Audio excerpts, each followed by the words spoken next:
to the Love and Business Podcast with your hosts, Lemoyne and Crystal Robinson. We empower entrepreneurs to thrive in love and business. Join us as we share practical strategies, inspiring stories, and expert insights to help you create generational wealth and live the life of your dreams. Whether you're navigating the challenges of running a business with your partner or seeking to strengthen your relationship while building your empire, we've got you covered. Tune in and learn how to dominate in love and business. Be sure to like and share the broadcast on Facebook and subscribe to our YouTube channel. You can also join our email list by going to inloveandbusiness.com. Enjoy the show.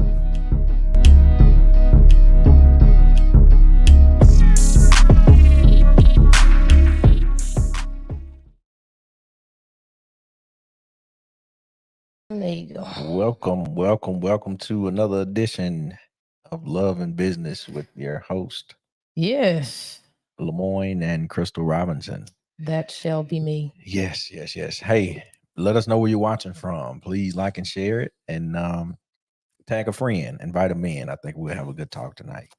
That's great. Yeah, we're live from Slidell, Louisiana. From the Dale, yeah. We're not from there. No, I'm saying live from the Dale. Yeah, we are. No, we're not from there at all. I actually had a customer that came in the shop today that was from Natchez. Really? They just moved to, well, not just, but they moved to Slidell. I think she said last August or something like that. But, yep, born and raised in Natchez. Yeah, I'm sure y'all knew everybody. Everybody knew everybody, folks, huh? No, it wasn't. No, didn't know anybody. No, really? No. Ain't that something? Well, it's Is she older or something? No. Younger? No. About the same age, and y'all didn't know. No, I didn't say any of that. Nope. She's not the same age. Not anything. Okay. All right then. That's weird, but yeah. All right. So what do you mean that's weird? It's not like, Natchez is super huge. So I'm just saying, if she's from that place, born and raised, if you guys are maybe, somewhat in a 20-year span of age, then it's likely she graduated from high school 2 years after I was born. Okay, she's white. So she old. I don't know her, but she's old. I said she must be old. You said like no. I didn't go to school where she went to a complete, like a private school. Okay, so 1987 but you were like, is you old. don't know her. That's not old. How somebody that was graduated from high school in 87 is so compared. They're my parents, right? They old. Oh my God, Mom! I did not say that. I'm just saying, compare that. Old don't mean bad. They not old. What is it then? I don't know. She was in her 60s probably. Okay, then. That's old. She getting a discount. She got AARP. Oh my God. You know what I'm saying? She's eligible to retire. You know what I'm saying? Like, okay. I'm not saying that she's old. I wish I had never told you that I'm saying from Natchez, old is not decrepit. That doesn't mean that somebody is Don said that's not old. It's not. But old doesn't mean she's older. She's way older than you. She's at least 20 years older than you. That's why I said if it's within a 20-year span, then you probably would know her. Okay. You know what I'm saying? But you was like, I asked, in the original, you was like, nah. I tried to let it go. Like this, I met a lady from Natchez. She was in college when you was in diapers. Like that's you know what I'm saying? That's see if it's let me touch my laptop or something.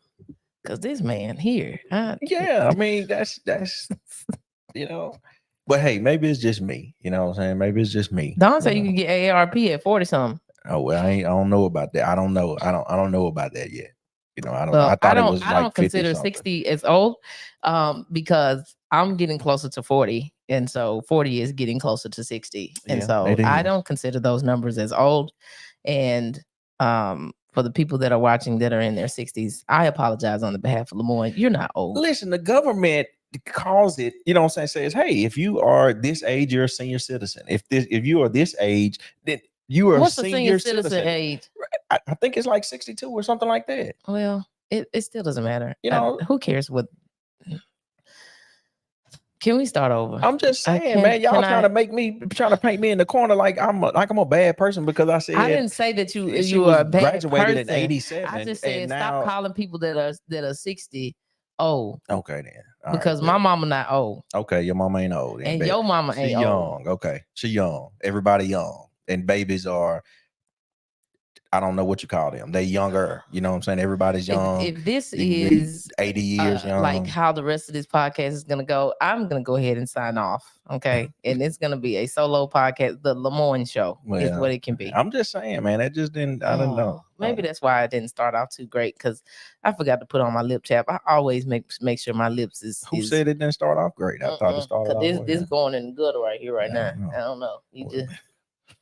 You didn't call the people old for no reason. I mean, you shouldn't do that, because according to the demographics of our podcast, most of our listeners are between the ages of 45 and 65. Okay, that don't mean that old. Who said that old was bad? Okay. All right. Anything you want to discuss today? Any other topics you want to discuss? You know, there is a topic. There isn't, but I just don't want to keep talking about that one. All right. Well, maybe let me talk about something, because maybe I realized this past week that I still have some old town Mississippi ways. Why is that? Right? Because we passed a funeral. I don't. So we passed a funeral. No. Okay. No. Go ahead. Happy Easter Day. I would rather we talk about my God today. Okay. Here we go. You want to bring it up? Bring it up. No, go All ahead. right. I want to set the atmosphere for what he is about to bring out. Okay. Because I know that. Okay. That this could go a long way away from here. Okay. And so I just want to say that my heart is pure. And I am a good human. I agree 100%. And he is not about to run my name in the dirt behind this here story. Why do you even think it's a potential to do that? Because of how you acted. Well, you tell the people. You know what? I don't tell it. I'm not gonna tell. I tell you what. How about I need y'all to share and tag some people into this broadcast, because I need more of my friends here. Don't tag no people that would typically be on Lemoyne's side. She gonna need all the backup she can get. AB, don't bring David Carter up in here. The truth can stand on his own. I need y'all to tag some people that is gonna be for me and with me. Listen, dang, man, why you want to stack it like that? Because of the sensitivity of this matter. Listen, I'm saved, born again, been baptized twice, and an ordained minister. Okay, so I just want to set up all of my credentials. You got the certificate before. So you trying to say that I ain't got nothing but a sheet of paper? No, I'm saying you got the receipt for it. You got the certificate. All right. Okay. Your ordination. All right. Now, I'm just trying to put out all of my credentials.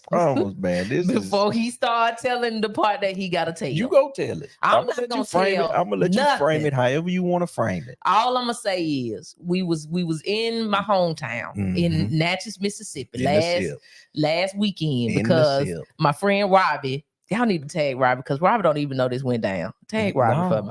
She don't know. I should have told her. I should have told her, because she would have told you, now, Lemoyne, you ain't right. But you think?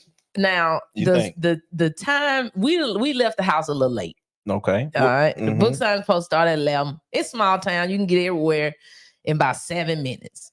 So we leave my mama and them house. Mama and them. It's really my mama and my daddy. But we leave my mama and them house. That's how you say it when when you're from the country. At about 10:38. And we got to be at the book signing for 11. And of course, that means I got to set up the books and, First of all, we were supposed to be there at 10:45. So we left. I didn't say, who said we had to be there at 10:45? You did. No, I said I'd like to be there at 10:45. Okay, Robert didn't give me no time. Oh, I know that. But all right. Was what we was going off of. Okay. So this is what happened. All right. We leave the house at about 10:38. We're supposed to be there for 11.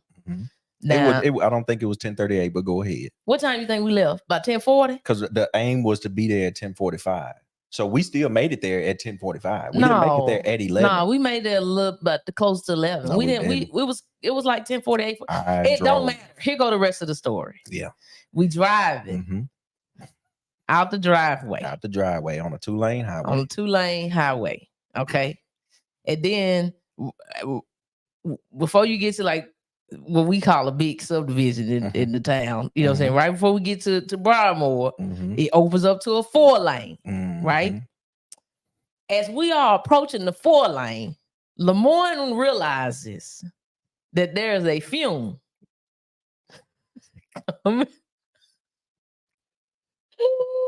coming clean out the subdivision. It's a funeral. Everybody got their emergency lights on. I'm talking about they but coming out. Let me make it clear. The front of the funeral was gone. No. Lemoyne. Okay. The front of the funeral was gone. You're right. And so all he sees is these cars coming out with their headlights blinking. So you know when you in the funeral procession. Yeah. When the lights is blinking on all the cars. So Lemoyne, because we back in small town Natchez, he doesn't stop. Right now, typically, this is what you supposed to do. Talk about it. Talk about when you in a small town, right? You supposed to, you know, that's what your parents. Hold on, what you supposed to do? You ain't said nothing. Your parents teach you that when it's a funeral, you supposed to wait till the funeral go by and then you go. Why do you do that? It's out of respect for the family. Okay, then. All right. Now proceed. Now again, I'm supposed to be at the book signing for Lemon. Funeral done come out. It's just this little 4-lane now. You know, 4-lane tell me that 1 lane open, other lane got the funeral in. Yeah, they in 1 lane of it. So the funeral is in the left lane, the fast lane, and we in the right lane. Where you go, the speed limit on this road is 45. Okay. I say, Lemoyne, we gonna have to go on past this funeral now. No, you said, what are you doing? And then I say, we gonna have to pass this up. I explained that's a funeral. It's a funeral. And then you can go ahead and say whatever you may have said because I don't want to distort it.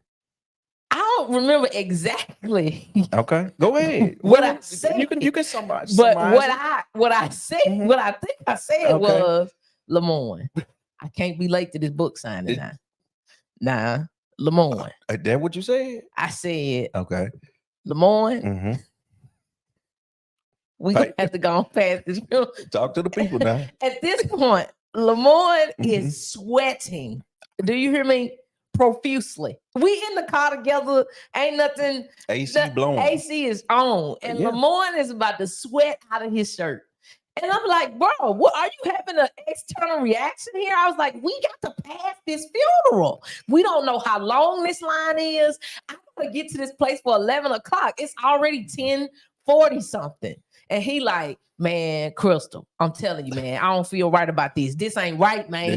We can't pass this funeral, man. Like, and I'm sitting here like, now, the dead person don't know. Oh, they don't. They don't know. Then he goes on to say he don't know if they don't like recognize our car or something. We passing the everybody on the street is parked, but the funeral procession and us. We just I'm talking about everybody that pulled on the other side of the road and everything. They pulling over. You know what I mean? They done parked and everything. Just wait. You know what I'm saying? Everybody. We just I am literally having to coach him through driving past this funeral, right? Because he is saying, but what if it's a police up there and this? I said, Lemoyne, it's not illegal to pass the funeral. Man, it felt like it was. I'm talking about like So Lemoyne is over here literally about to throw up in the driver's seat. Like his face was red. There was sweat popping off his forehead, you know what I'm saying, left and right. It was quite disturbing to watch. The things you do for women. Creeped. past this funeral. So I'm saying, as he's slowly passing by, I'm like, Lamorne, if we was in New Orleans, people, we don't stop. Like, you can't. If we was on the interstate, you couldn't stop for this funeral. He said, yeah, I know, but this is a small town. We can't, you know what I'm saying? We're not supposed to be passing funerals here. And I was like, Lamorne, but people pass funerals all the time. People pass funerals all the time. I said, I've been by several funerals in New Orleans, people zooming, because them people in funerals driving faster than we are. So now you just done reverted all the way back. You just done, until I saw it, I really had forgot that was a thing, because it's been so long since.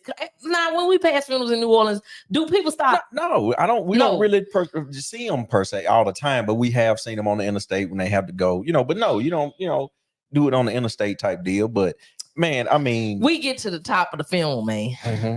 It ain't damn police car up here. No, it's not. It's just a black SUV, right, with they lights blinking. Yeah, and he was like, "Man, I'm so glad there wasn't no police car up here, because I just don't know, man. Like, I just feel some kind of way. Like, he just breathing different. It just was weird, y'all.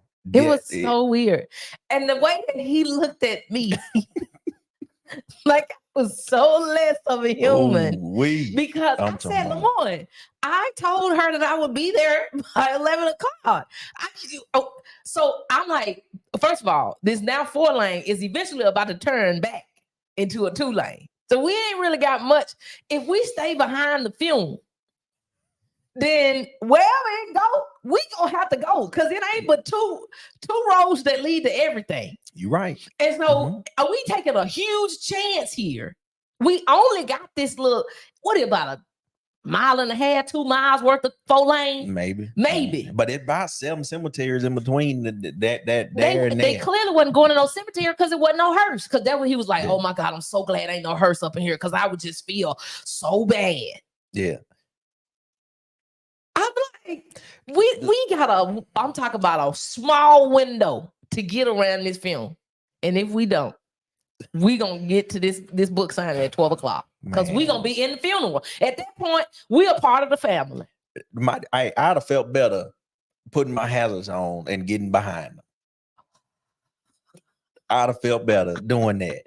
Because I'm talking about the way my heart was beating fast. I looked at her, I said, girl, I swear, you lucky I love you. Like, this right here was, I'm talking about, you tipped my glass over. Oh my God. I'm talking about it. We gonna be late. We gonna be late. Man, it Lamorne, is a funeral. It wasn't an actual funeral. It's like ain't nobody moving but us. It wasn't an actual funeral. Okay, then. You call it what you want. People with the lights on, man. Man, you know what that is. I do, but I'm saying it wasn't a hearse. It wasn't like the police wasn't there stopping traffic. If the police had blocked off traffic, it was nothing we would have been able to do. I agree. But the lane was open, man. But you didn't know that until we got up past the funeral, because we had already committed. It didn't matter. The lane was open. Man, listen, you made me sin. If you think that's a sin, that's on you, and you're gonna have to ask the Lord for forgiveness. But there wasn't no sin in my book. You pushed me to the limit. Nobody Bible say the 11th commandment says, "Thou shalt not pass funerals." Okay, I don't want you to take it. It ain't no sin. I know it's not a sin, but it is definitely a rule. Like, you just don't do Clearly, that. that's country town stuff. Because I mean, do y'all have that issue in big cities? That. Like, if there's a funeral coming on the interstate, do we stop on the in the middle of the interstate? We not on the interstate. We not on the interstate. We on the a regular road. The interstate is something totally different. Okay. So don't frame it in that light, man. Hey, man, I hate that you feel that way about it, but just know. I'm just saying. Okay, Unica said I had to check on my Instagram people, but Unica just said you don't pass funerals. Because you don't. Well, you don't. I don't know how I was supposed to get to the book signing on time if I didn't pass the funeral. And it was that was the priority on it. I mean, I get it. You had told the lady you were gonna be there. You know what I'm saying? And this people last ride. You know what I'm saying? The family. They wasn't in there. You didn't know that. And you still don't know. That could have been in the back of that SUV. They up in these hearses these days. You know what I'm saying? You don't finna know get that. out of here with this, man. You finna get out of here. But I'm just saying they going on to the upper you nigga room. basically saying it's my fault because I should have left earlier. 100%. Okay then. Well, we did it, 100%. and I listened. And got me over here sweating, breaking the rules. I just don't feel like when I get to meet Jesus and I'm sitting there, getting ready to come in on, and get my judgment. I don't think me passing that funeral is gonna be on the list. I told her this. I said, if we was in your mother's car, I would have stopped. Oh, hands down. Yeah, because everybody in town would have knew Diane. Diane. That's when we should have passed. Because it would have been in her car. They'd been like, man, Diane's ruthless. No, because then I ain't gonna finna put that on her. You know what I'm saying? People be egging her car. Some will be, I got her name in the streets because she out here just, passing these funerals. You going way disrespect. too heavy on this, man. Did I not tell you that? Man. Did I not tell you that? You did say it. Because it matters. Just know. It matters. Just know this. We still here. We are. We survived. They don't. I don't know. You know what I'm saying? I thought I was going to have to get Lamar a diaper when we got to the book signing because I'm trying to tell you, he had the time. He wasn't right. I didn't need a diaper, but I needed a sweat rag. That's for sure. He had himself a whole conniption. You need to talk to your friend. What? Because she just did in the comments. She told me that it's my fault because I should have left earlier. Yeah. I'm telling you, everybody was stopped on the side of the road. I'm talking about everybody. Say, when you in Natchez, you do as Natchezians do. You do as Natchezians do. I'm talking about everybody was stopped. Everybody. I'm talking about in both lanes, both sides of the road. There was another car still rolling too on the other side. I saw it because it was pulling over. Well, listen, man. It was rolling to a stop. I'm just saying. She said there was a family escort, so it was no hearse, no police. We didn't know that though. It was a violation. We didn't know that until we passed the front. Okay. And at this time, it's like, man, we coming into the deep curve, coming up by the school. Kirsten couldn't understand either. She was in the back of the car like, that's weird. Yeah, because she wasn't raised in that. I'm talking about in Hazelhurst, people get out the side of get out their car and put their hand on their heart. You know what I'm saying? They stand out. So now you're gonna risk getting hit. It's a 2-lane. How everybody ain't nobody moving but the funeral procession. Get out of my. Ain't nobody moving. You know what I'm saying? Boy, them 3 cars y'all got at Hazelhurst done pulled over. Everybody done pulled over. You know what I'm saying? And now I'm talking about you got me breaking every internal law that I'm talking about from the roots, man. You done just sprayed Roundup on my stuff. You know, there's no internal law, man. What did you say? You knew the law and you chose to break it. That wasn't the law. You knew the rule and you chose to break it, bruh. That is a totally unwritten rule, and I listen. Okay, then. Is it an unwritten rule? I didn't have anywhere to go. I would have said, "Let's stop." Oh, okay then. Matter of fact, I wouldn't have to say it because you was gonna stop. Man, I'm talking about. Listen. I wish that I had been driving. I wish you would have too. I swear to God. You act like it just happened. It felt like it. It felt like it. She said, "Okay." BJ Womack said you did right. I know, man. Listen, I'm talking about everything in me was. Oh my God, girl, you lucky. I love you. I'm telling you now, but you're making me question your morals. What? I'm talking about you just go. Okay, if y'all knew how funny that was, but we gonna keep it PG today. I'm just saying, man. God, trust and believe. I felt okay. I know in that one moment she because ate lunch and everything. I said I'm not doing. Yeah, them greens at Rolling River was good. Yeah, she ate lunch and everything. I'm talking about she just went on about her life. But I'm just saying that I didn't feel any type of way because I understood I had an obligation that I had to be at. And that's why I told him, I was like, if it was some type of emergency or something, and we had, would you sit on the side? You got somebody that's in the backseat of your car that we was getting to the emergency room and now we got to pull up. No, I would not. That's a different program. Well, that's a totally different situation. I'm just saying that respect to the family. All right, Lamar, we got to go. That's what I did. So I'm just saying. Send it up in spirit.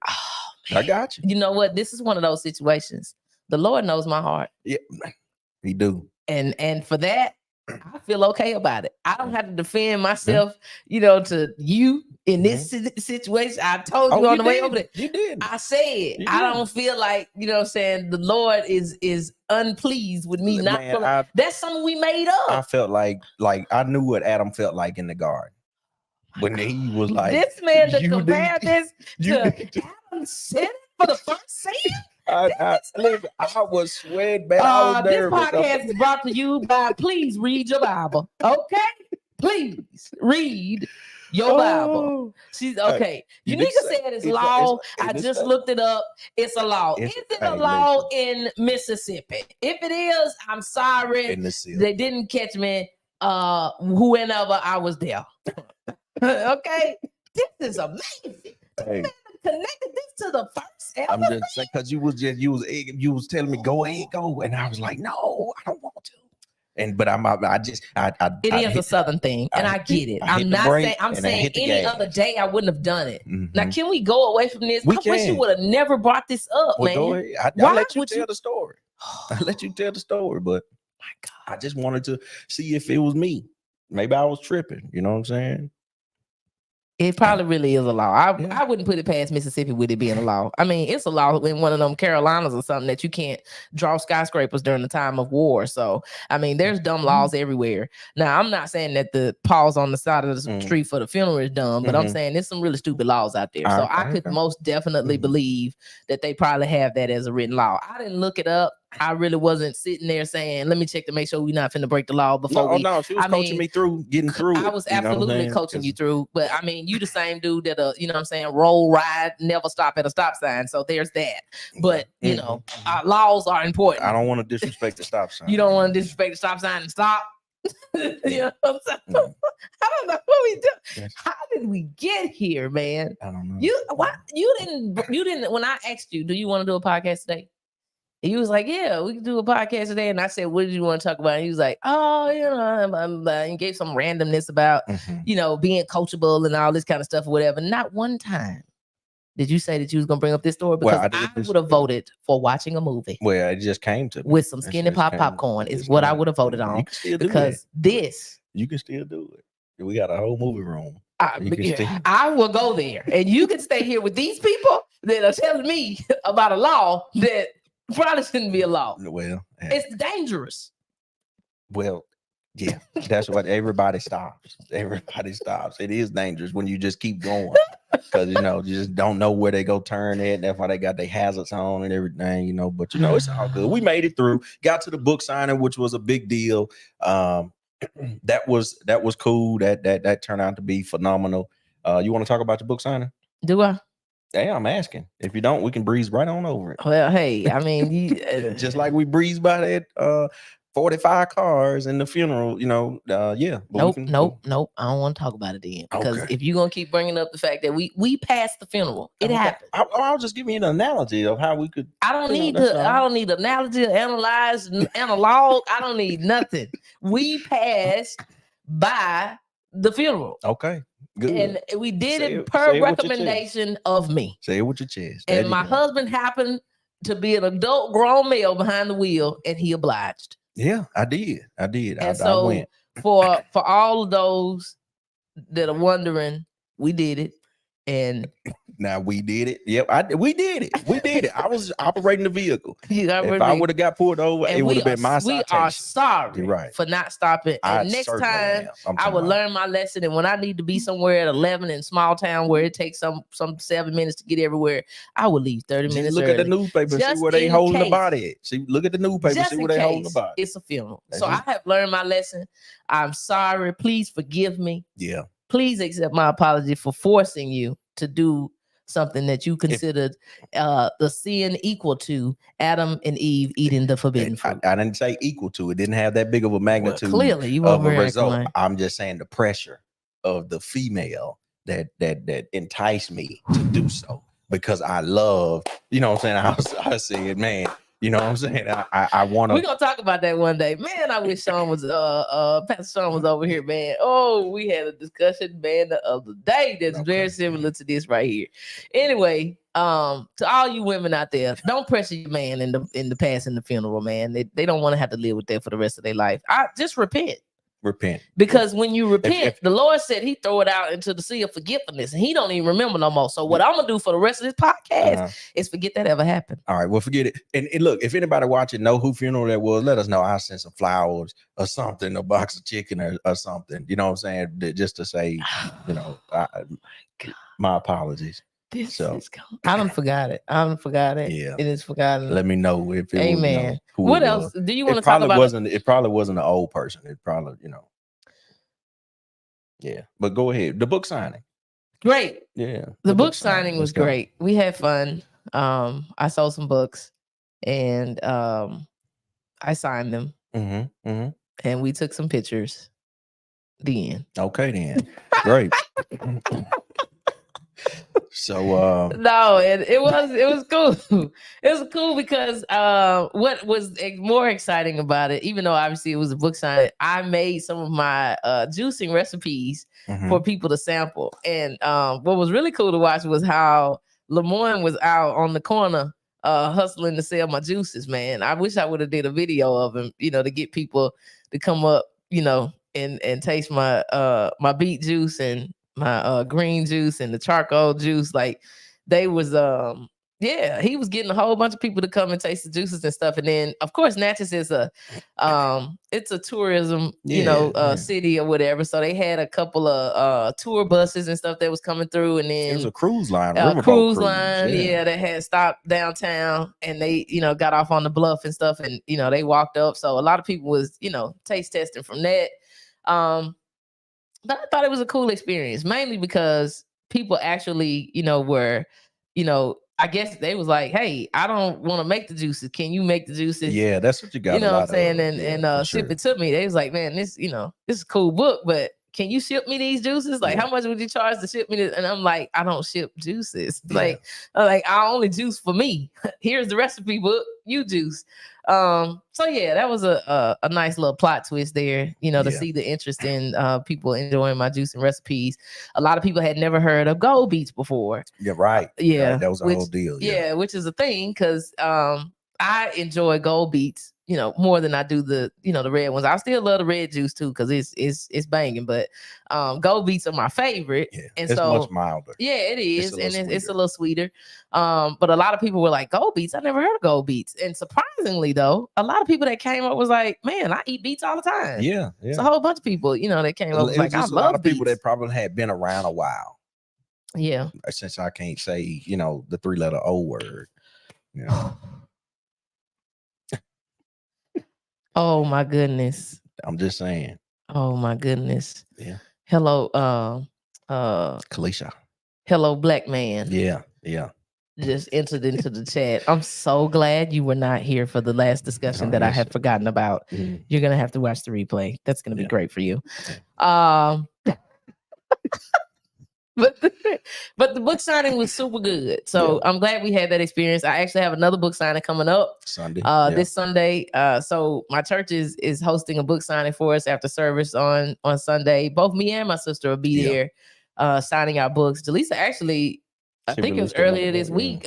She released her third book. So that means we got to get her back on the podcast so she can have an opportunity to talk about her third book. But I think that's super cool. So we'll both be at our church this Sunday after church doing signing books, and I'm gonna have a few juices there as well. So I actually sold out of juices because I just wasn't thinking that was a, you know, well, I know people like to, you know, like buy juice and stuff like that, but I think obviously book signing, you know, I'm there to push my book, you know, and you know, several people bought the book, but a lot of people came, and once they tasted the juices, they was like, oh, let me just get the juice. Let me get the juice. And so it has my wheels turning here. I'm not saying that I'm about to start making and shipping and selling juices. Now that is not what I'm saying, but especially if my kids watching, it's not what I'm saying.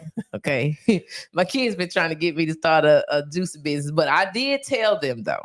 I told them that this summer I was gonna let them open up a juice store in our RV. So this summer I'm gonna set up camp. I'm gonna let them set up camp at our shop, and they're gonna be selling juices from my recipe book. I can't say all summer because they got a busy Yeah, schedule. they got a busy schedule. So yeah, we'll have to for figure out what weekends they can do pop-ups, but I'm gonna That's let them. the new lemonade stand. Yeah, it's gonna be the new healthy lemonade juice store. juicing in the RV is what we gonna call it, and they gonna have their own juice shop this summer at the RV, so that's gonna be pretty fun. But yeah, so that was my book signing. It was Yeah. fun. I enjoyed it. was. Shout out to my sis Robbie for hosting me at Rolling River in Natchez, Mississippi. Yeah. If y'all in Natchez and y'all ain't never ate there, shame on you, man. That food is banging. It's yes. good. And of course, I'm not eating meat no more. So praise the Lord that they had some beans and some greens on the menu. Yeah. Cause that food was good. Man. It was super good. So appreciate you, Robbie. I really do appreciate that. We had a really good time. Yeah. Just meeting a whole bunch of new random people. Took a whole bunch of pictures and all that good stuff. Lamorne was he was holding it down, man. Lamorne was photographer. He was out there, running, handing out juice samples and hey, come in here, let's get a picture of this. I appreciate you, lending a hand to me, man. Okay. That's good to know. Yeah. I'm very appreciative. Yeah. Very appreciative. I was glad to do it. Yeah, man. You're very supportive. Definitely an amazing supportive spouse. And so I'm grateful for that. Because I know, a lot of women don't necessarily get that level of support, especially when, I do 10,000 things at a time. Lamorne is, typically there for all 10,000 of them. So yeah. Thank you, sir. Live and in color. Yes, I truly appreciate that. No, I thank you. I thank you for saying that. No problem. No problem. It's the least I could do. Definitely. I owe you way more. Yeah. Than a thank you. Thank you. Yes. Amen. Not a problem. No. What? What are you saying? No. Did I take a picture of himself like you did with Pastor Sean? No, I did. Matter of fact, I don't think I'm not in one picture. You can't be bringing this stuff up, huh? I was saying I don't think I'm not in one picture, which is weird. So that tells you that he was there, right? Because he was taking all the pictures. Yeah. That's how that works. When you're doing all the work, you ain't got to be seen. And you know what I'm saying? I think that's cool. When you have a spouse that legitimately supports, they're not really, you know what I'm saying? They ain't really necessarily looking to be in the limelight. But after I went through all of the pictures that you took, I said, we didn't get a picture with Lamorne with his Beats by Crystal shirt on. You had your, your shirt and all that. And so I'm like, I'm going through the pictures and you got me and Kirsten in there and, everybody else that showed up. Yeah. Not one picture of you was there. Yeah. Well, I mean, I was, yeah, I was there live and in color, Don't worry about it. This Sunday, we're going to get you with a picture with your shirt on. I got you. It looked like Kalisha would have been on your side. What she said? She said she never pull over for funerals. I don't understand. We have tossed that in the sea of forgetfulness. And so if you want to remember it, you're going to have to catch the replay of that because we have cleansed ourselves of such sin. And so we're not there anymore. Okay.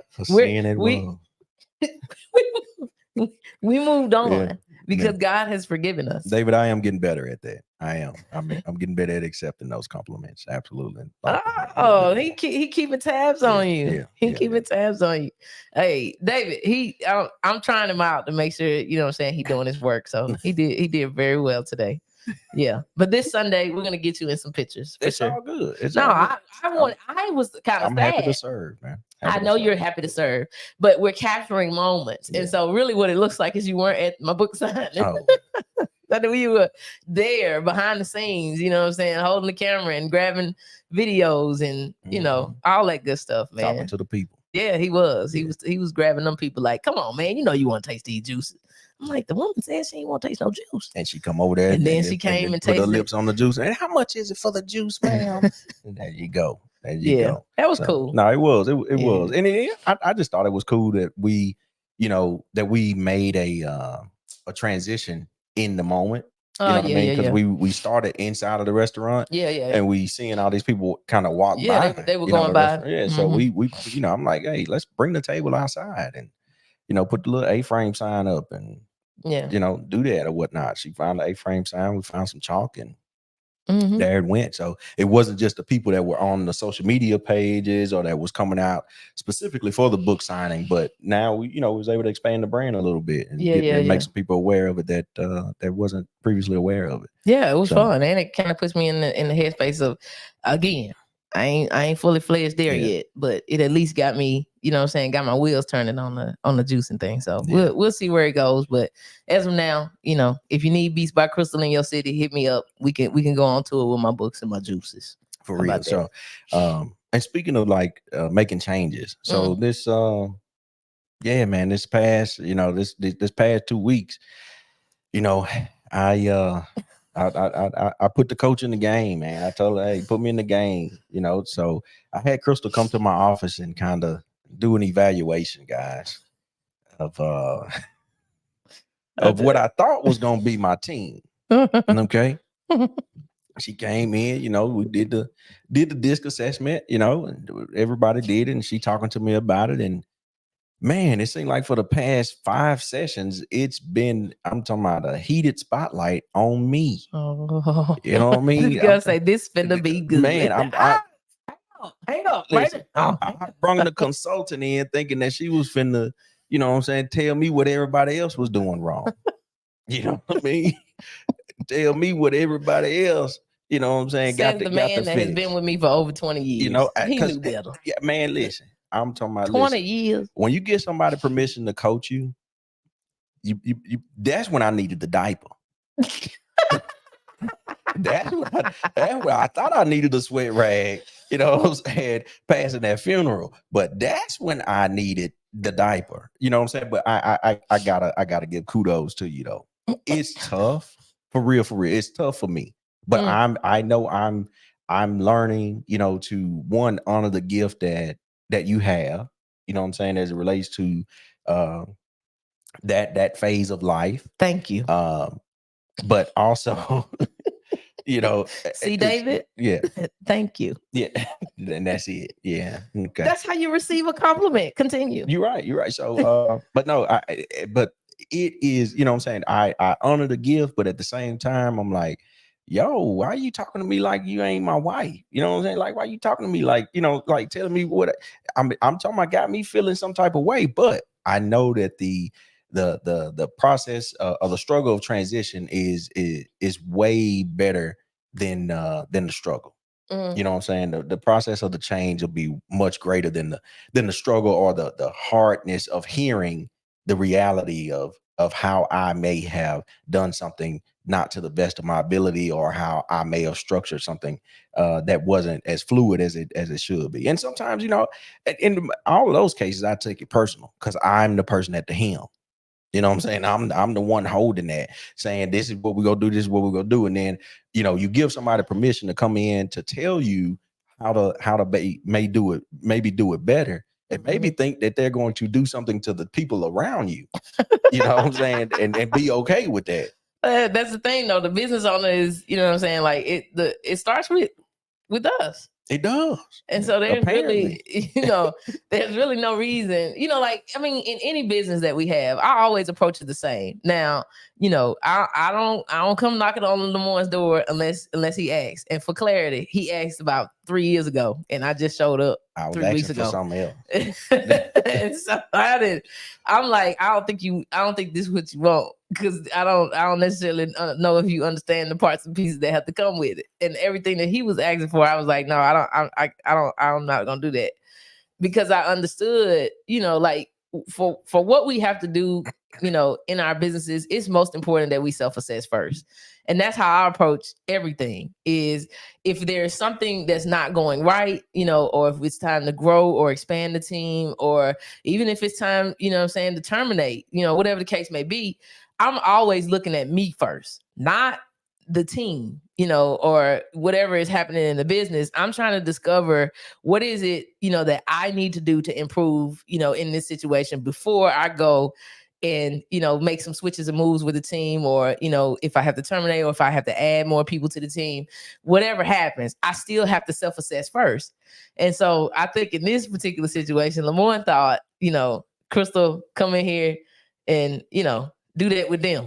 Yeah, get the team together. I'll be in my office. Exactly. I got a few. See me at lunch. What you want for lunch? 3 new team members, and I'm like, hey, yeah, come on in. You know, I need, you know, help get them right so I can continue to do what I'm doing, and I don't have to take away from, you know, my time of what I'm doing. Which you know is, I'm like, What are you doing? What I'm doing.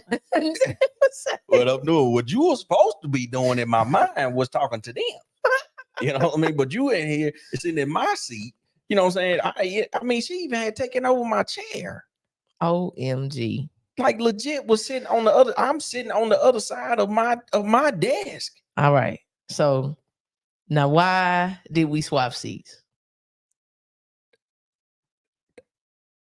You don't even remember?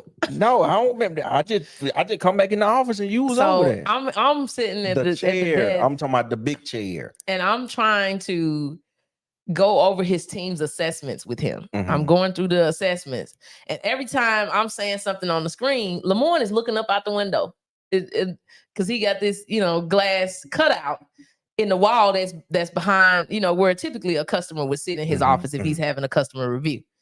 And the whole time I'm talking, Lamorne's eyes is just going back and forth over the top of my head to the, whatever is happening outside of his office. And I'm like, now, if this was anybody else, I should have got up. That's what I should have did. I should have got up, packed my bag, you know what I'm saying, and flat out walked out. Then you'd be like, oh, man, what? Oh, no, you don't worry about it. That's what it would have been. Instead, I said, hey, let me help you. Because you seem to be a little bit distracted. Why don't you take my seat? I don't think that ain't what happened. I left out to go address whatever was happening outside the office. I come back and you not finna do that. You now. In the seat. You not finna do that. You in the seat like you the boss. You know what I'm saying? I'm like, I brung you in. I'm gonna let you tell whatever you want to tell about this. I just gone here, but I didn't say much. I just went on, sat in the other little seat and sat on back and that's how this happened. Drank my beet juice. If that's how you feel like it went, then I'm not here to go back and forth with that part. What I do know, I didn't think we were going back and forth in chairs either, but we did. It is okay though. It's okay. I'm trying to help you. You did. You asked me to help. You right. I got my. And then you wasn't paying attention. But I got you. I was distracted a little bit. You was. It was like everything that was happening behind my head, he could focus in on that. But everything that I was saying and doing, it was probably in his head. Like, why is she in here talking to me? These are the people out here that I'm looking at that she need to be out here talking to. You made a good point though when you said, "Well, why do you not trust that why are you watching them like that? Or do you not trust that they are going to do what you've trained them to do, or that they're not going to do the right thing?" And I said, I don't think they're gonna do the wrong thing, but if they did do the wrong thing, I will believe that it's possible. Yeah, and I said, therein lies the problem. Therein lies the problem. How did you train them? What did you train them to do? Me up in here now. That's not what you finna do. And this comes at a cost. So you can't let them know all of my mojo. My training sessions. But I did ask you a lot of questions. You did. I asked you a whole lot of questions because that's the thing that we don't do, for ourselves. We don't ask enough questions to, get to the root of the matter. Yeah. And that's really, what my intention was in, the first 5-7 sessions however many we didn't had. It's a lot. I'm telling you. I'm talking about the some sessions. I ain't coming tomorrow. These are my confessions. Okay. You know what I'm saying? These are the hard sessions. Well, David, I'm with you, man. What he said? Aiden reminds me all the time. She owns 50%. She says, "Your business is my business," and that's the truth. I promise, man. Well, look, at the end of the day, I just wanted to make sure that because, all right, it's love and business, right? Like that's the deal, and we don't. There are some things, that we wouldn't, necessarily discuss like on a public platform like this, as it relates to, how we handle certain things. But as it relates to, love and business for us, clearly meaning, like we're married and we have multiple businesses together. Yeah. Sometimes there is, like in this particular situation, it's important. Like, it did make me feel, a little fuzzy for you to say, man, now I really respect the gift that you have. Right. Yeah. But as your spouse, a lot of times, I'm sitting down in that desk and you're sitting across from me and I'm there to, now share my gift with you, not just my love with you. Now I'm here to share my gift. Oh, and that's different. It's different, It's you know, and a lot of times, and that's why I tell folks all the time, yeah, I'll coach you, or, you know, or people are actually, that's a whole nother podcast. So people are, you know, they'll call and see if we have like job opportunities or something like that. And a lot of times I'm honest and I'll say, I don't know if you would want to work for me. No. You know, and it's not, you know what I'm saying, that I'm a jerk of a person, but when people know you personally, they treat you differently, you know, when they're employed by you. Yeah. Because they assume that, you know, the friend part of me is then going to lean over into the business part of me. And inside of business, I'm responsible for people's livelihoods. Do you think that I would care that you want to go and lollygag off on business time to go do your personal stuff and you don't bring that by me and I'm here to sustain folks' livelihood? That's not cool. Right. And I'm going to tell you that. Right. Like I'm going to say 100%. That because that's a lack of integrity there. Because now you stealing my time that I've obligated, that I'm now obligated to pay you for to go and do your personal items. But see, they would have an expectation that because I was a friend that I wasn't supposed to call you on that. And so then when we sit across the table from each other as husband and wife, I have to call you on the things that I know aren't necessarily, you know, going the way that they should be going inside of the business because you asked me to come in and discover that. Yeah. You know, and people right on. And people need to know and understand that when you're in business with your spouse, right, your gifts are what they are, right? I could use my same gifts, you know, here at home, but it should look differently, you know, as it relates to how they look inside a business. But when we're inside of our businesses, I'm using my gifts, talents, and abilities to figure out, you know, what are the solutions? You know, how can we grow? How can we expand? How can we hold people accountable? Right? All of that stuff. Now, accountability to Lamorne at this point is probably my middle name, but but that's the first name. That's my first accountability, Crystal Robinson. But the goal and objective, you know, is to make sure that the business is functioning the way that it should, you know, and allow us to, you know, continue to expand and grow. But I can't sit across the table from him and say, well, I'm not going to say this, or I'm not going to ask him this because he's my husband. Yeah.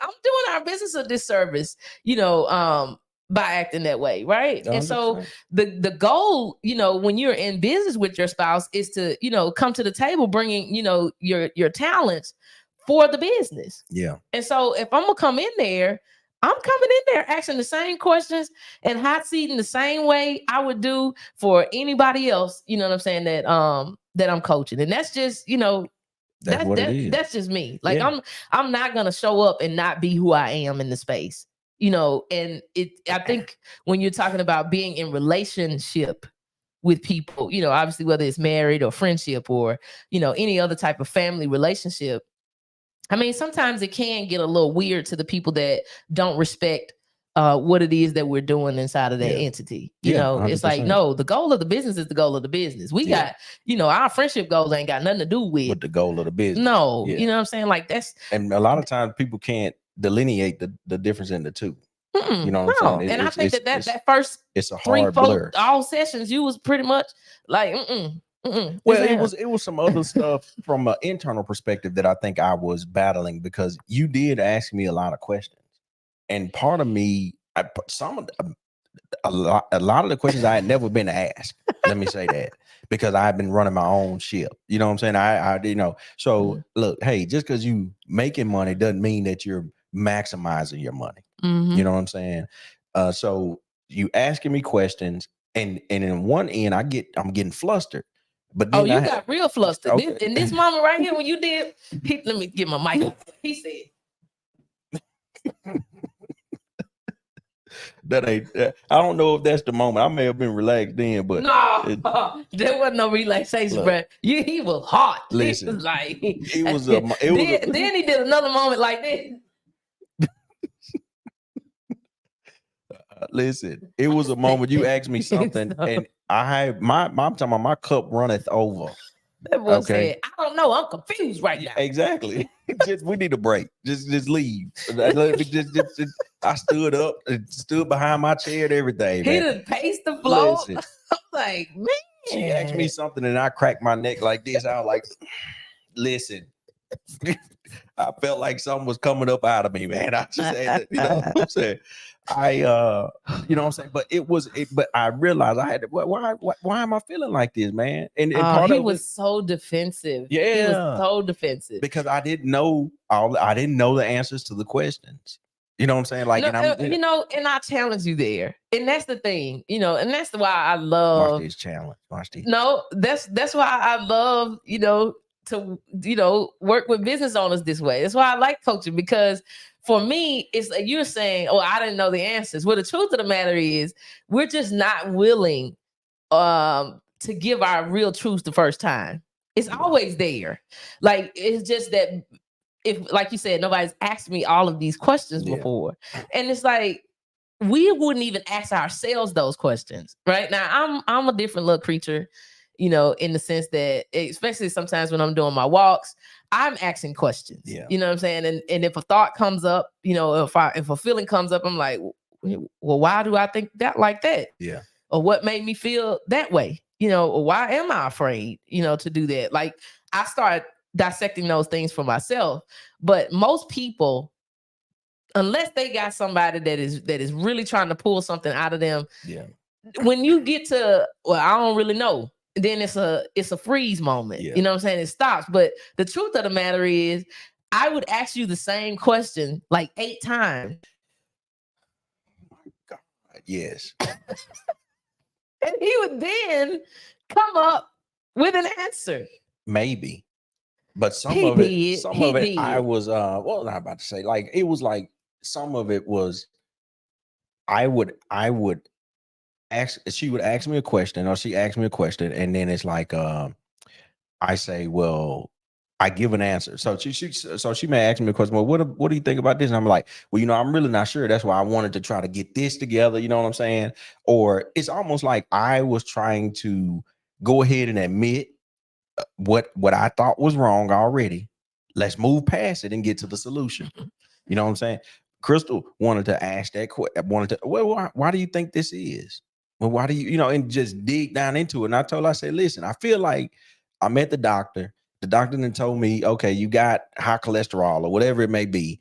And then he keeps saying, well, listen, if you would have did this, you wouldn't have it. If you would have did this, you wouldn't have it. You wouldn't, just kept poking, you know what I'm saying? And I'm like, and all I'm doing is just asking another question. But asking another question to make sure that we get to the root of why we even got to that point in the first place. Well, and then just like with you, that was okay. That was for me, that was a challenging and growing moment.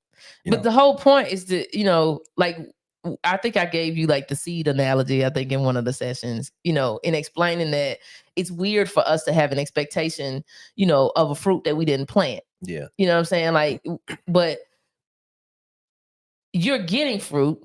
You see what the fruit is. You don't like it, but you're not willing to go all the way back down to the you know what I'm saying, to the under the surface to see, why did I get this particular fruit? Right. And that's what I'm, asking the thousands of questions for, so that, we can, if you can picture in your mind that you got this big apple tree, and I'm literally taking all the apples off the tree until all you have is leaves. And then I'm taking all the leaves off the tree until all you have is branches. And then I'm taking all the branches off of the tree until you have, this sliver of, you know what I'm saying, a little whatever. I'm literally pulling the all of the pieces and parts of the tree. And then at this point, I'm now going at the ground, saying, okay. And then I get down there and it's like all of these roots that clearly lead to something. And now we get to do the real work. And at that point, you like, it's too many. But I felt the questions weren't intimidating. It was the fact that I think I was more my ashamedness, or my shame, me being shamed or embarrassed that I didn't know the answers, or feeling like I should know the answers, but I didn't. And you challenged me with the hard questions. That was something I internalized. And it then came out in frustration. You know what I'm saying? Versus, but I just hit you back with the black and white on the assessment and say, by the way, you're doing that thing that your assessment says you do. Just like that. Yeah. Yeah. And so since we know that, now what are you going to do about it? Exactly. So now how are you going to grow in this moment? Yeah. Like, what does that look like? It wasn't that, you know what I'm saying? It wasn't that she was aggressive, you know what I'm saying? Like, what's the dude name on the No, I mean, I'm just sitting there and some Marcus moments I have to Lemonis. say, hey, you need to Yeah. You need to bring it down because you acting like this something that it ain't. And she just over there, just just asking the questions. Just okay.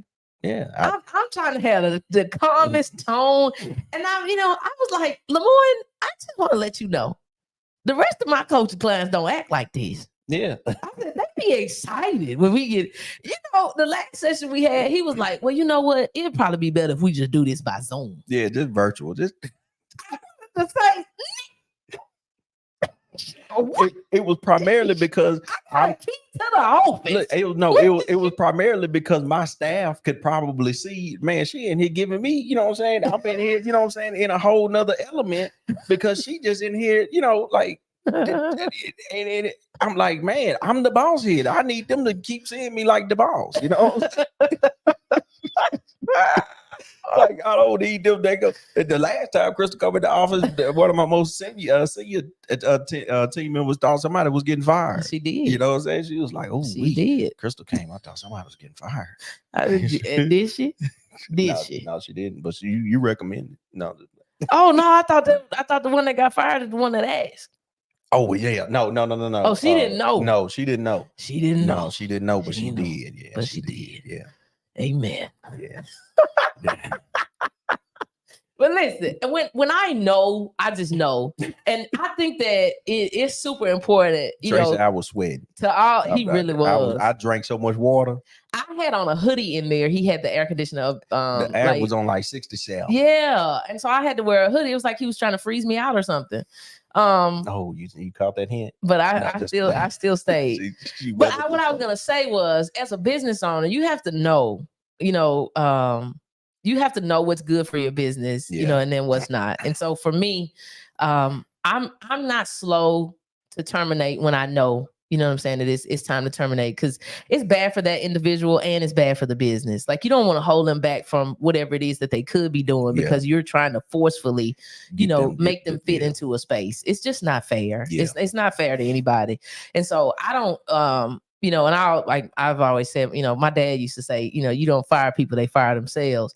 But I also believe that there are some positions of where we put people in positions to fail. As the owner, if we don't do our due diligence of making sure that they're, a good fit for the team, then of course we put them in a position, that they couldn't have succeeded in, especially if we're not willing to do the work to then help them to turn the curve and get where they need to get to. But, obviously Lemoyne and I have completely different personalities. And so he's definitely not one to say that he want to chop somebody, off the team. Yeah. And I'm just here to say that if it needs to be done, then we have a professional, conversation about it. But I'm also one that's okay now. It's not that I enjoy having tough conversations, but I also want to make sure that I have the right conversations. Right. And that's what I think, part of what you're doing in the office helps me, because the accountability is there. And I can say that it had been lacking. I had been, kind of meandering around with that. Right. So now if it gets to the point where somebody is underperforming or needs to be terminated, they'll know well before.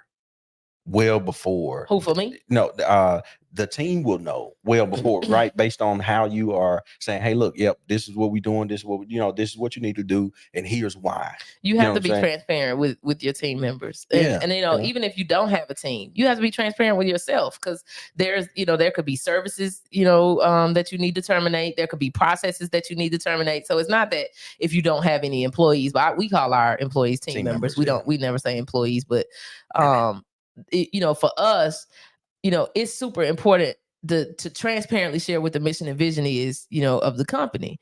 And I make that very clear. When you come on my team, I'm literally sitting right in your face and saying, these are the things that we stand for. This is what we do, and this is why. Yeah. So that from day one, if you don't want to buy into that, you need to say that here and now, and let's go ahead and save each other some time. I even say things in the interview like, listen, you don't have to bring your representative here. I need you to show up as you are, who you are. Because when I find you out, then it's very likely that you're not going to get to be here long. So whatever it is, what I'm saying, that you're looking to get out of this situation, if it doesn't show that it's mutually beneficial from what it is that I'm presenting to you now, then there's no hard feelings here. Like, I want you to go and grow and win wherever it is that you are, but this is what we do here. Right. And then I continue to reiterate that as they are a part of our system, so that if they veer off to the left or right, I'm gonna say, hey, nah, I'm It's just what gonna we let you do. know. Yeah. We don't stop at funerals over here. Nah. If you gonna keep stopping, Everything is the mission. I don't care who did and who seen it, who died, who got the body or nothing. We going. If you pull over, I'm letting you know you left. So I felt that way too. I felt that way. We like get it. So I be so transparent because I don't want folks to feel like they were blindsided. You know what I'm saying? So it's like, this is what we represent. This is what we're doing. You know, this is why. Well, I think a big part of that too is you are clear on your culture. Yeah. You know what I'm saying? Like you're clear on the culture. No, I'm not gonna be shady on that. Yeah. I'm not gonna be shady on that. And we have to stick to it and stand by it. That way I don't have to become anybody else when I go somewhere else. Yeah. I could just be who I am everywhere I am. Yeah. And that works for me. You know what I'm saying? Like, I don't want to show up and have to put on a whole new outfit. It's like, listen, this day and time, if you need to you need me to speak to a group of 10,000, have an expectation for me to show up in some kind of statement t-shirt. If you don't, then be blessed as you go. Yeah. Because, you know what I'm saying? I'm not going to be up in here talking about, if I wear a heel, it's going to be by my choice. And that's gonna be that, you know. But I'm just saying, I show up, you know, in my business spaces, obviously, you know, not for that reason, but like when I'm in there, we were talking about that in the session. I was like, there are some things that I stand for, and they gonna go with me everywhere I go. Yeah, I'm gonna add value everywhere I go. Period. You know what I'm saying? Like, for me, that's important. And that works in all of our businesses. And every one of them. Yeah. We can add value to, you know what I'm saying, to our rental tenants. Yeah, I'll text that lady. I just thought about it. Somebody wanted to get that.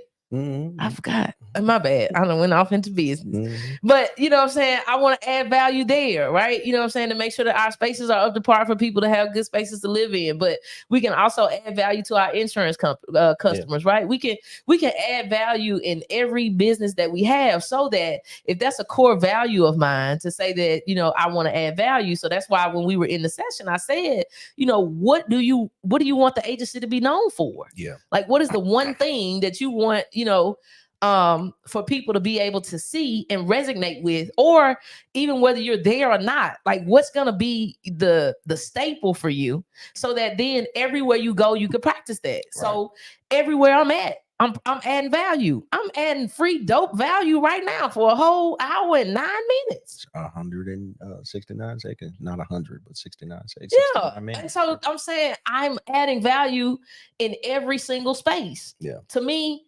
that's important. And so then I get to practice that, you know, in life and in business. But it works for me because then I don't have to do that in business, and then everywhere else I go, I decide I don't want to add value. Yeah. Now my muscle is weaker because I am not practicing it everywhere I go.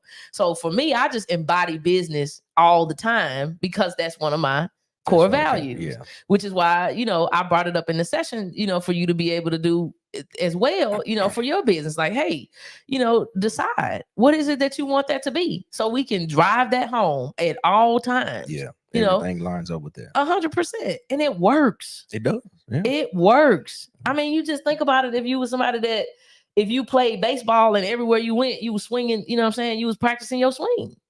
By the time you get on the field and somebody throws something at you, you're going to make contact. You good with it. Man, that's all I'm saying. Yeah. That's all I'm saying. Well, you said it. You said it a lot. And you said it a lot. You definitely clearly.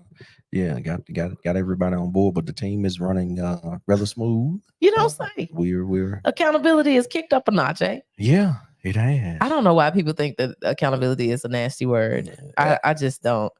I love it. Actually, it's one of my favorite words. Well, as you say, you can't have a flawed relationship with the truth. And did I say that? Did y'all in the comments? Y'all say it again. What you said? I said you can't have a flawed relationship with the truth. That one must have been in one of them deep sessions we had. Yeah. It was. Be truthful about what you want. Yeah. Be truthful about it. Yeah. This here is good. Continue. That was it. That's all I said. No, you said a whole bunch more. You said a whole bunch more. Can't have a flawed relationship with the truth. Yeah. I said that. I remember saying it too. That's it. But how did that make you feel? Like you said, I was lying. And I was like, but I'm not lying. You know what I'm saying? But the reality is like, hey, be honest with yourself about what you really want. That You know is what I'm what I saying? was saying. Like, be You honest with yourself actually about started that. paying attention. Look what that C switch did for you. You started paying attention, man. Man. You can't get them kind of gems and not pay attention. You was paying attention. I was paying attention. That when you had to when you weren't looking outside that window no more. I don't know. But that is exactly what I was trying to get over to you. Yeah. Is that if you have a flawed relationship with the truth, then you're not gonna come to, you're not gonna come to your own truth. Right. Like you're not gonna say what it is that you legit really want. And I was like, bruh, just say what you want. Like you could get what you want, but you got to put it out here on the table first. I'm gonna use that now. You know what? Segue. Let me tell y'all a little story. Because Lemoyne, he being extra. Kirsten might be on here watching. Sometimes they watch, sometimes they don't. I think they be watching toward the end because they want to justify not being in bed right now. Mm-hmm. But anyway, Caitlin, she didn't. Her choir had choir competition. Mm-hmm. And they went to Dollywood. So what was it? Knoxville, Tennessee is where it's at? Somewhere up there. Yeah. 13-hour trip for the kids, man. And unfortunately, it turned into like a much longer trip. Yeah. Because the charter bus company didn't have buses that was up to par, which was kind of weird. Yeah. Given, what these children is accustomed to. And so they didn't have air. And one of the buses on one of the buses when they left. And so Caitlin starts texting these little pictures and stuff of her sitting in the back of the charter bus with her. She had brought one of her fans with her. And so I'm like, what is going on? My mama texted me because Caitlin had texted her saying the air on the bus broke. My mom was like, man, the air on the bus and the children's bus not working. My mama ready to go on the other side of Hattiesburg and pick her up. So they stopped, on the side of the road or whatever, I guess, to try to see if they can rectify the issue. They can't. So they keep going a little bit long. And the next thing you know, she sends another text message to say they stop again because the air is not working. So I guess at this time, they're now rectifying the issue. I think they ended up getting them another bus then. Right. So I felt some type of way because she didn't text me, call me, or nothing the whole time she was gone. But she texted her mom. Yeah. Do y'all? Okay, people in the comments, because y'all quiet tonight. When something going on, do you text your daddy or call your daddy or your mama? Because last time I checked, everybody called their mama. No. Okay. Whatever. Listen. Okay. So they had this little issue. Then the next thing you know, they got two buses. One bus for the middle school, one bus for the high school kids, right? So now the high school bus has a flat tire or something. I'm like, oh no. I'm about to Caitlin, like, look, mom, we fine, don't come get me. But I'm like, why would I come? But apparently my mama had already sent a text message to her talking about she finna come get Caitlin outside of the road. So these two bus issues happen. They don't get to whatever hotel it was that they were staying at for a while. Yeah. So this, 13-hour trip is long now. Probably more like a 17-hour trip. Lord. Yeah. Man, on the way back, it seemed like an hour or so after they had left, they had to turn around and go back to the hotel because something else had happened with the other high school bus. Caitlin said, well, they both got air, but not something else wrong. Mm-hmm. So I'm telling this long story for a reason. Yeah, I'm trying to see why. We get to they get back to the hotel. They stay there for about 2-3 hours or so. And the next thing you know, it's 4 hours later. Mm-hmm. Now they got another bus for the kids. Because they were originally supposed to get back at 7. Oh, yeah. Yes. We stayed 45, 50 minutes or so away from their school. And they were going to have to pass. Yeah. They were going to have to pass Slidell. Yeah, you see, to get to New Orleans. So I pull out my phone. I sent an email to the choir director and I say, in an effort for Caitlin to get a decent amount of sleep, because at this point they're going to get back to the school after 1 a.m. Yeah. And she has to be at school at 7:55. At 7:55, which means we get up at 5 something to get them ready to then commute them over. So I sent them a message and said, in an effort for Caitlin to get to school at a decent amount of time, I need you guys to meet me in Slidell and I pick her up. He emails back and says, okay, we'll see what we can arrange. So Kirsten, I tell Kirsten, oh, they gonna meet us in Slidell. Mhm. And Kirsten said, you really asked them to do that? Like, really? Like, you Yeah. really asked them to do that? And I said, well, the Bible says if you ask not, you have not. Mhm. I said, this is scripture that says, knock and the door will be opened unto you, you know. And she said, And then she says, well, well, now, well, can I not go to school tomorrow? she go quickly utilize this one. Man, because remember at the beginning of this, now you said, I'm gonna remember that you said ask for what you want. You know what I'm saying? Or I said ask for what you want. But it brought me back to that moment because Kirsten in this moment is realizing, wait a minute, if I ask for what I want, I can get it. Because really, I think I was thinking like, well, I'm just gonna go over there and get her. You know what I'm saying? Ain't no big deal. Lamar was gonna go and get up out the bed at 12 o'clock and drive all the way to New Orleans and pick her up and bring her back, and then 3 hours later get right back up and take them to school. That's why I thought she should have called me, because I would have done that. And the mother saved them 2 hours, and I'm grateful for it. I know you are, because I believe that if I want something, I can have it. You're right. And so I was able to translate that belief over to little Kirsten. Now she did ask the question, and I chuckled and I said, well, wait a minute now. I said, let's put this in the context here.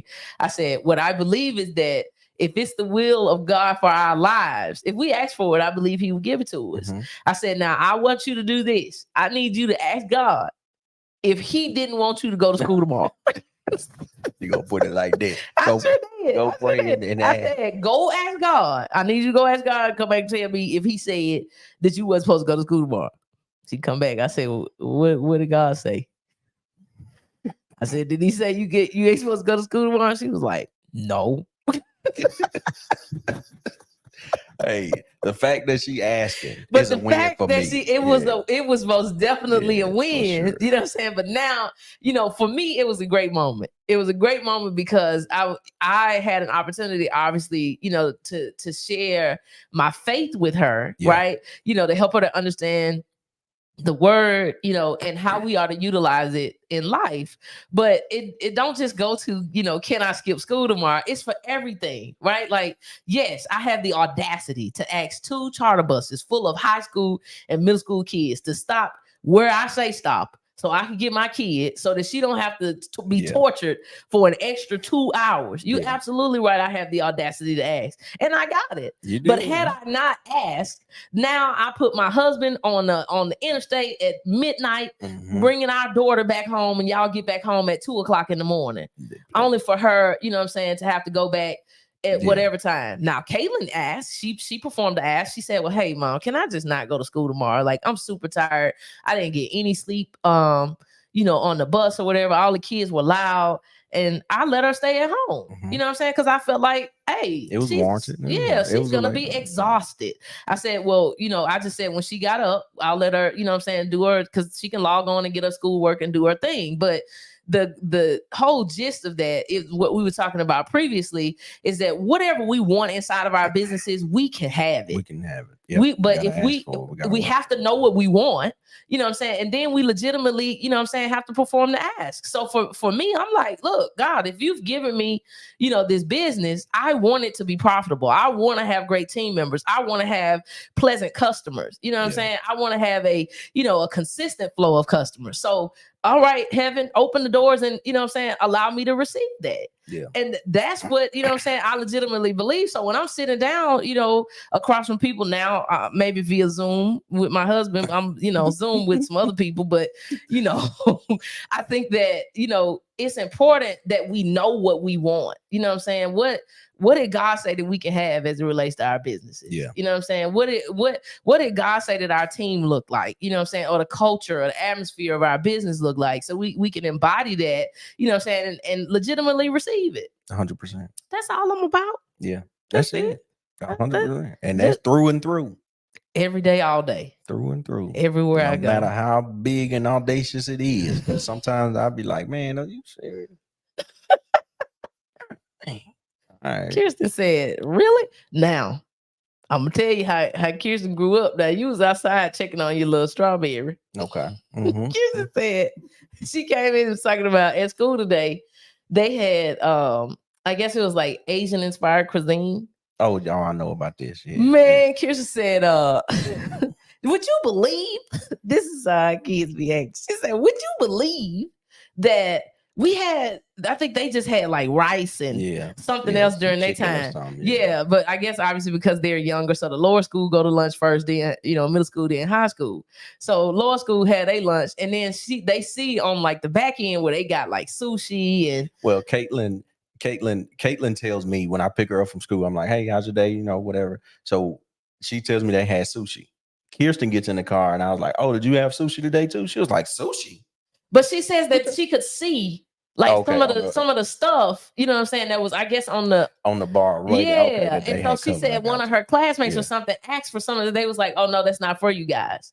So then she started naming all this stuff, but then Caitlin started naming all the stuff they got. Yeah. And then I guess as they leveled up in grades, maybe they gave more access to stuff. And I'm just playing into it. Yeah. You know what I'm saying? I'm like, oh my God, Kirsten, that is just so wrong. Like, I'm literally saying it. Like, I'm like, oh my gosh, Kirsten, like they didn't give you guys sushi for lunch? What are you going to do about it? I said, you know what? You should write a letter. This girl turns around at me at the sink and said, we are. You better believe it. Yeah. I said, what? She said, we are. I said, so who gonna write the letter? She said, we're gonna do it together as a class and we're gonna submit it in the comment box. There we go. Follow the process, baby. Follow the process. I was proud and tickled at the same. We are gonna be a crayon. Cause here I was over here giving my little mockery of. I'm like, oh, what are you gonna do? And this is real life. She finna write this letter. She finna write this letter. In school, they got about 20 more days. I'm gonna help her write it, man. It's the fact that we going out on a petition for some sushi at lunch. Hey. Do you know we had them square rectangle size pizzas? Man, we ain't had no sushi. We barely had tuna fish. I ain't eat sushi till I was like 29. Man, what? Sushi? No kind of way. I was so tickled, man. It's equality, man. It's equality. The upper school be getting ice cream and they don't get ice cream. They get dessert day on Wednesday. They can't use the panini press. You know what I'm saying? They don't get access to everything on the salad bar. So I'm like, it's the fact that y'all got access to lemonade and water and fresh fruits and whatnot. Exactly. We had a carton of milk. They didn't even offer us water. You could have been lactose intolerant. You was getting a carton of chocolate or white. We didn't get water to high school. Bruh. We didn't get water to high school. And it wasn't bottled. It was just freshly in a cup. Squeezed lemonade. Like the people is out there doing the whole little press with the lemons, man. What is happening? Man, it is wild. That girl said, we're going to write it. Okay, baby. Equality, baby. We gonna write this letter. We got 2 weeks left in school. They gonna put this letter in this comment box. I bet you they go get it right next year. They go get it right next year. I keep y'all posted as whether they got this sushi or not. Oh Lord. I'm just saying, yeah. Yeah, Jaleesa said that was the best pizza though. It really was. Ain't that chicken be good? Yeah, man. They did have good fried chicken. Yeah.